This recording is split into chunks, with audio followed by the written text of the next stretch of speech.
بسم اللہ الرحمن الرحیم۔ ناظرین، عورت قدرت کا بہت ہی حسین تحفہ ہے۔ عورت جہاں معاشرے میں بیوی، بہن، بیٹی کے روپ میں اپنا کردار نبھاتی نظر آتی ہے، وہیں کسی بھی عورت کا ماں بننا شاید زندگی کا سب سے خوبصورت لمحہ اور ایک نئے رشتے کا جنم ہوتا ہے۔ عورت کو ماں بننے کے عمل میں کن تکالیف کا سامنا کرنا پڑتا ہے، اور اس دوران اگر کوئی کمپلیکیشنز ہو جائیں تو ایک گائنیکالوجسٹ ہی ہے جو اس کا بہترین ساتھی ہوتا ہے۔ کسی بھی عورت کا ماں بننا ایک ایسا عمل ہے جو پورے خاندان میں خوشیاں بکھیر دیتا ہے۔ خواتین اور ان سے ریلیٹڈ پرابلمز اور گائنی کے مسئلوں کے متعلق سوالات کرنے کے لیے آج ہم نے اپنے پروگرام میں مدعو کیا ہے ڈاکٹر عین الغزالہ کو، جو کہ کنسلٹنٹ گائنیکالوجسٹ ہیں۔ تو آئیے ہم ان سے کچھ بات چیت کرتے ہیں۔ السلام علیکم، welcome to the studios doctor صاحب۔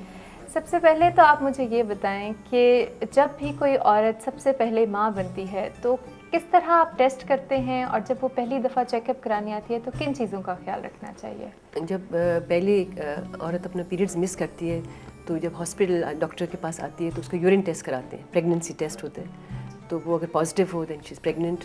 یہ یورین ہے، بلڈ سے بھی کر سکتے ہیں، وہ بیٹا ایچ سی جی ٹیسٹ کرتے ہیں، اگر وہ بھی پازیٹیو ہو تو دیر 2 میتھڈس جس سے آپ کر سکتے ہیں پریگننسی۔ اور اس وقت اور کیا کیا چیزیں ٹیسٹ کرتے ہیں؟ جب پہلی دفعہ آتی ہیں تو آپ کو یہ فرسٹ اینٹی نیٹل وزٹ ہوتا ہے ڈاکٹر کے پاس، اور ڈاکٹر آپ کی پوری ہسٹری لیتا ہے کہ آپ کی فرسٹ پریگننسی ہے کہ دوسری تیسری ہے، کوئی پرابلم ہے آپ کے پیرنٹس میں، فیملی ہسٹری میں پتہ چلتا ہے، ڈائبٹیز ہے، ہائپر ٹینشن ہے، وہ آپ کو کیلکولیٹ کر کے دیتی ہے کہ آپ کی ایکسپیکٹڈ ڈیٹ آف ڈیلیوری کیا ہوئے گی۔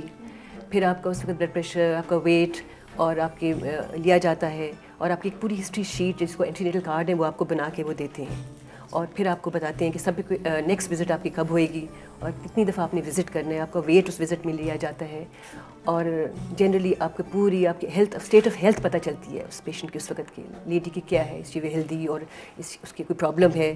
اور جیسے اس اینٹی نیٹل کا مقصد ہی یہ ہوتا ہے کہ آپ اسیس کرتے ہیں کہ کس وقت کوئی کمپلیکیشن اگر ڈیولپ ہو رہی ہے تو اس کو پریونٹ کرتے ہیں اور اس کو اس کے مطابق ڈیل کرتے ہیں۔ اچھا، آپ نے بھی ذکر کیا کہ ان کی شوگر اور بلڈ پریشر چیک کیا جاتا ہے۔ حمل میں بڑی کامنلی دیکھا گیا ہے کہ خواتین کو ڈائبٹیز ہو جاتی ہے، بلڈ پریشر ہو جاتا ہے، کبھی پہلے مسئلہ نہیں ہوتا لیکن حمل کے دوران یہ پرابلم ہو جاتی ہے۔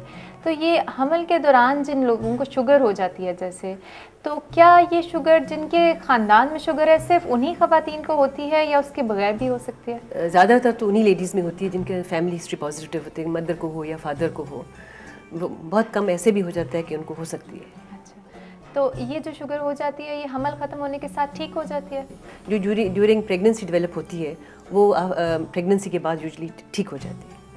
اور اس کے لیے کیا علاج کرتے ہیں؟ اس میں آپ انسولین دیتے ہیں، پھر آپ اس دوائیاں کو بھی دے سکتے ہیں؟ نہیں، گولیاں بالکل نہیں دے سکتی، اس پیشنٹ کو آپ کو داخل کر کے اس کی بلڈ شوگر مانیٹر کر کے اس کے مطابق آپ کو انسولین پہ اس کو ڈالنا ہوتا ہے۔ اچھا، اور جن کو بلڈ پریشر ہو جاتا ہے ان کے لیے کیا احتیاطی تدابیر؟ ان کو پھر آپ کی مانیٹر کرتے ہیں، بلڈ پریشر دیکھتے ہیں اور اس کے مطابق اس کو آپ کو دوائیوں پہ ڈالنا پڑتا ہے۔ ان کی آپ ڈائٹ میں نمک کی کمی کرتے ہیں، اور ان کو زیادہ مطلب جلدی آپ بلاتے ہیں اپنے پاس، فریکوینٹلی وزٹ کرنے۔ اچھا، بلڈ پریشر کے جو ٹارگیٹ ہیں پریگننسی کے دوران بلڈ پریشر کنٹرول کے، وہ کیا عام پاپولیشن سے ڈفرینٹ ہیں یا وہ نارملی 120/80 جو نارمل وہی آپ چاہتے ہیں کہ اس کی پریگننسی اسی پہ مینٹین، اسی پہ رہے۔ اچھا، تو نارملی پریگننسی میں بلڈ پریشر بڑھ بھی جاتا ہے یا کم ہو جاتا ہے؟ اگر مطلب ویسے نارملی تو آپ کے تھوڑا سا ڈراپ ہوتا ہے، بٹ اٹ شوڈ بی مطلب 120/80 ہی رہنا چاہیے نارمل پریگننسی کے لیے۔ اگر اس سے زیادہ ہے تو آپ کو چیک اپ کرانا چاہیے ریگولرلی اور دوائی شروع کرنی چاہیے؟ ہاں جی بالکل، ایلڈومیٹ پہ آپ کو ڈال دیتے ہیں ٹیبلٹس پہ۔ اچھا ڈاکٹر صاحبہ، یہ بڑی فریکوینٹلی دیکھا گیا ہے آج کل کے دور میں نے کچھ زیادہ ہی دیکھا ہے کہ پہلے تو بڑی نارمل ڈیلیوریز بھی ہوتی تھی، بٹ اب سی سیکشن کا بہت رواج ہو گیا ہے، یعنی آپریشن کے ذریعے بچہ۔ تو یہ سی سیکشن کیا علامات ہوتی ہیں جب آپ سی سیکشن کرتے ہیں؟ ایکچولی کئی تو ایسی ہوتی ہیں کہ آپ کو کرنا ہی پڑتا ہے، جیسے اگر پیلوس میں کوئی پرابلم ہے تو آپ کو اس کے سیزیرین کرنا پڑتا ہے، اور جیسے کوئی اگر الٹا بچہ ہو اس میں بھی چانس ہوتا ہے آپ کرنا پڑتا ہے، مگر اکثر یہ ہوتا ہے کہ ڈیورنگ لیبر ہم اسیس کرتے ہیں، اور اگر ہمیں لگا ہے کہ اگر بچے کو کوئی مسئلہ ہو رہا ہے تو زیادہ چانسز ہوتے ہیں کہ جلدی ہم سیزیرین کر دیں، تاکہ کہ دیر کر کے پھر بیبی کو کوئی مسئلہ ہو جائے تو اس سے بہتر یہ ہوتا ہے کہ انسان سیزیرین سے ڈیلیور کر لے۔ اور آج کل کے زمانے میں سنس آج انسان چاہتا ہے کہ کم بچے ہوں تو اچھے ہوں، ایٹ لیسٹ مینٹلی تو ٹھیک ہو نا، کوئی فائدہ نہیں کہ اینڈ تک ان کو لیبر میں لے جائے اور پھر سیزیرین کریں تو پھر بچے کی صحت بھی ٹھیک نہیں ہوتی اور مدر کو دونوں پہ. پھر اچھا ایک یہ کانسیپٹ ہے کہ ایک دفعہ اگر آپریشن سے بچہ ہو جائے تو پھر ہر دفعہ آپریشن سے ہو سکتا ہے, یہ صحیح کانسیپٹ ہے یا اگر آپ کی ایسا کاز ہے کہ اس کا مدر ہے, مطلب ایسے کوئی کازز ہوتے ہیں کہ جس میں آپ کو آپریشن ہی کرنا پڑتا ہے ریپیٹڈلی, مگر اگر آپ نے ایسا کیا ہے کہ مطلب کوئی ایسا چھوٹا مسئلہ تھا جس میں اب پہلی دفعہ آپ نے آپریشن کر لیا, بٹ اس میں چانس ہوتا ہے کہ نارمل ڈلیوری ہو جائے سیکنڈ. اچھا تھوڑا سا میں آپ سے پوچھنا چاہوں گی کہ حمل کے دوران ڈائٹ میں کیا کیا آپ کو ایکسٹرا لینا پڑتا ہے اور کوئی سپلیمنٹس لینے پڑتے ہیں؟ ایک تو مدر کو بہت ملک پروڈکٹس, دودھ ضرور لینا چاہیے دن میں 2-3 دفعہ, اور کیلشیم لینی چاہیے, یوگرٹ لے سکتے ہیں, پنیر لے سکتے ہیں, وہ بھی بہت اچھا ہے. ملک پروڈکٹس ہے بیکاز یہ آپ کی سورس ہے کیلشیم کی. مدر اور فیٹس دونوں کو کیلشیم کی بہت ضرورت ہوتی ہے. دوسرا یہ کہ آئرن سپلیمنٹیشن کی بھی ضرورت ہے. اکثر ہمارا ویمن جو ہے وہ انیمک ہے. پاکستان میں تو آئی تھنک 10 ہیموگلوبن بہت کم ایسا ہے لوگوں کے, اینڈ یو ہیو ٹو ان کو سب کو آپ آئرن ٹیبلیٹس بھی دیتے ہیں. پھر آپ ان کو میٹ گوشت کھائیں, قیمہ لیں, ویجیٹیبلس گرین لیفی ویجیٹیبلس کھائیں, اور ملٹی وائٹامنس بھی آپ ان کو ضرور ساتھ دیتے ہیں.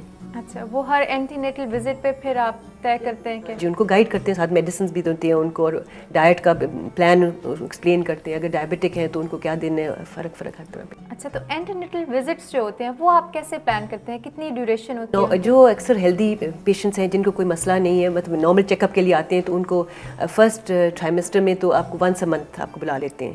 اس کے بعد اب اگر اباؤٹ آفٹر سیکنڈ ٹرائمیسٹر کے اینڈ میں آپ کو 15 days کے بعد, اور پھر لاسٹ آپ ویکلی بلا لیں. لاسٹ منتھ جو ہوتا ہے اس کو ویکلی. تو ایک یہ بتائیں جو خون کی کمی کا آپ نے ذکر کیا, تو یہ صرف پریگنینسی میں ایکسٹرا لوڈ ہوتا ہے اس وجہ سے خون کی کمی ہو جاتی ہے کہ یا ویسے بھی جنرل فیمیل پاپولیشن؟ جنرلی ہماری فیمیل پاپولیشن کی ہیموگلوبن لو ہے. ایک تو بہت ریپیٹڈ پریگننسیز چھوٹی مطلب جلدی ہوتی رہتی ہیں ان کے پاس. پھر ویسے ویمن جو ہے ہمارے معاشرے میں اس کا ڈائٹ سب سے اینڈ میں ملتی ہے. گھر کے باقی لوگ کھا کے جو بچتا ہے وہ عورت کو ملتا ہے, تو میٹ تو اس کو کم ہی ملتا ہوگا. تو آپ سوچ لیں کہ ان کا کیا حال ہوتا ہے, اور اس لیے ان کی ہیموگلوبن اکثر بہت لو ہوتی ہے. اچھا ایک تھوڑی سی بات کرتے ہیں کہ پریگنینسی سے ریلیٹڈ ہی کہ جو بریسٹ فیڈنگ ہے وہ کتنی بینیفیشیل ہے. بڑا ٹرینڈ ہے کہ ماڈرن وومن جو ہیں وہ بریسٹ فیڈ نہیں کرتی اور پاؤڈر ملک پہ بچوں کو بیسٹ تو جی breast feeding is the best for the mother, بہت mother as well as foetus. ایک تو یہ کہ آپ کو اکنامیکل بھی ہوگی, یو نا یہ جو ڈبے وغیرہ از ویری ایکسپینسو, بہت مہنگے ہوتے ہیں. پھر دوسرا کہ بیبی کے لیے امیونٹی اس سے مل رہی ہوتی ہے. دوسرا یہ کہ it is also acts as a contraceptive for some time initially for the mother, کہ وہ تھوڑے عرصے میں, بٹ آفٹر 6 months یہ بھی ہم نہیں کہہ سکتے کہ اگر اس کے پیریڈز نہ آئے تو وہ کنسیو نہیں کرے گی. We should not remain in this, you know there is a lot of chance. Contraception کی تو آپ نے بات کی, تو میرا خیال ہے یہ تو بہت ضروری ہے. جتنی تیزی سے ہماری آبادی بڑھ رہی ہے, تو آپ کیا کہیں گی کہ is it safe to use contraceptive methods? بالکل آئی تھنک بالکل جی, آئی تھنک جو اسپیسنگ ہوتی ہے فیملی میں ضرور ہونی چاہیے, اباؤٹ 5 years آج کل. اور عورت کو 2 یا 3 سے بچے زیادہ پیدا بالکل نہیں کرنے چاہیے. اور جیسے آپ کا 40 days ہو جائے پریگننسی میں, گائنیکالوجسٹ شوڈ انفارم یو کہ یہ میتھڈز ہیں, یہ ڈرگ میتھڈ ہے, یہ انجیکٹیبل ہے, یہ IUCD ہے, یہ کانڈم ہے. اینڈ دے شوڈ بہت کپل کو بلا کے ان کو ایکسپلین کرنا چاہیے کہ کیا کیا وہ استعمال کر سکتے ہیں, کیا ان کے لیے فیزیبل ہے. بیکاز دے مسٹ, انلیس ہم لوگ سب نہیں کریں گے, آئی تھنک ہماری population is going to explode, which is already exploding at the moment. ٹھیک ہے, رمضان المبارک کا مہینہ ہے, تو اس حوالے سے ہم سے بہت سے کویسچنس پوچھتے ہیں لوگ. آئی ایم شیور آپ کے پاس بھی بہت پیشنٹس آتے ہوں گی کہ جو خواتین حاملہ ہیں کیا وہ روزہ رکھ سکتی ہیں؟ ایکچولی اللہ تعالیٰ نے مجھے مطلب اللہ تعالیٰ نے کہا ہے کہ اگر پریگننٹ ہیں تو ان کو ایگزیمپٹ کیا ہے. ہاں, مگر اگر پھر بھی آپ رکھنا چاہتے ہو تو پھر اپنے آبسٹیٹیشین سے کنسلٹ کر لو کہ آپ کو ڈائبٹیز, ہائپر ٹینشن, انیمیا, کوئی مسئلہ کوئی نہیں ہے. اور پھر وہ آپ تھوڑے سے عرصے میں فرسٹ ٹائم ہوگا تو آپ کو نوزیا وامٹنگ ہوگا, آپ رکھ نہیں سکیں گے. اینڈ میں بیبی کا آپ کو برڈن زیادہ ہوگا, پھر بھی آپ کے لیے مشکل ہوگا. اگر زیادہ بھی رکھنے ہیں تو 1 ہفتے میں یا سیکنڈ ٹرائمیسٹر میں 1-2 روزے رکھ لیں آپ. مگر اپنے ڈائٹ کا بہت خیال کریں کہ آپ ڈاکٹر کے مشورے سے. ہاں جی بالکل, اب وہ ایڈوائز نہیں کرتے تو آپ نہیں رکھیں, بیکاز آپ اپنی صحت کو اور بیبی دونوں کی صحت کو آپ مشکل میں ڈال رہے ہو. رمضان کا مہینہ ہے, تو میں چاہوں گی کہ آپ ہماری جو ویمن آڈینس ہے, اسپیشلی جو فیمیل پاپولیشن ہے, اس کو کوئی میسج دینا چاہیں. رمضان ان روزوں میں زیادہ آئلی اور فیٹی چیزیں مت کھائیں. ہاں, اور فریش فروٹ لیں, ویجیٹیبلس لیں, اور گوشت وغیرہ بنانا بھی ہے تو اس کو کم گھی میں بنائیں, تاکہ ان کے جتنا زیادہ میٹھا اور جتنا زیادہ آئلی چیزیں کھائیں گے تو ان کے لیے ہیلتھ کے لیے صحت نہیں ہے, مطلب ٹھیک نہیں.